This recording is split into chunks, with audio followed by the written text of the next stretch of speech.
nothing like having a job that you actually like, and more often than not, that means having good managers. Author Bill Higgs is an authority on corporate culture, and he wrote Culture Code Champions, 7 Steps to Scale and Succeed in Your Business, and he joins us now with some insight. It's nice to have you, Bill. Thanks, Alex. So what are some of the first critical steps to improve business culture? Well, you have to look at the big picture. I came out of going to West Point and then in the Army for 5 years where I was an airborne ranger in some very tight-knit units. When I started Mustang Engineering, I wanted to form a tight-knit unit. So you have to have the end in mind with where you're trying to go. And the first step is to open up and get good communications top to bottom with all of your people to where they're comfortable bringing up any problems, and they'll help you get things right the first time. Mm-hmm.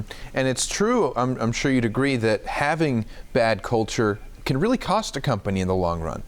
That's my question to everybody in the C-suite is, what is your current culture costing you? We went from 0 to $1 billion in a very tough industry, and our profit margin on the bottom line was 4 times the industry average. That's because we didn't have the turnover. Most companies, it's 35 to 40% turnover per year. We had 2 to 5% turnover. So less turnover gives you teams that have worked together, they're more efficient, and that goes right to the bottom line. So the C-suite wants that culture. What I'm showing them how to do is how to intentionally develop that culture. And one of the ways to do that, according to your book, is for employees to spend more time together outside of work. Why is that so important? Well, I think it's a little bit of both. So we would have fun activities at work, which would be cross-departmental to mix people. But then we would also do charity work and things like that outside.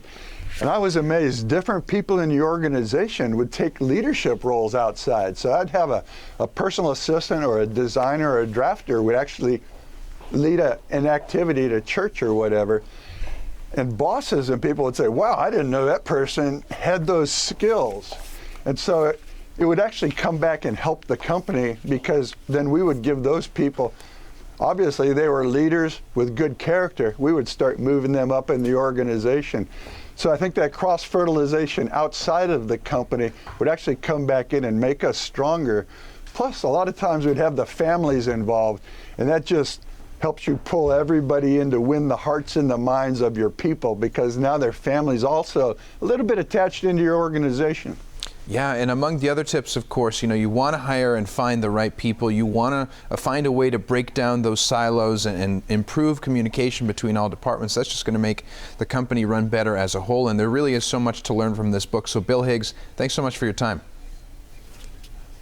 Appreciate it, Alex.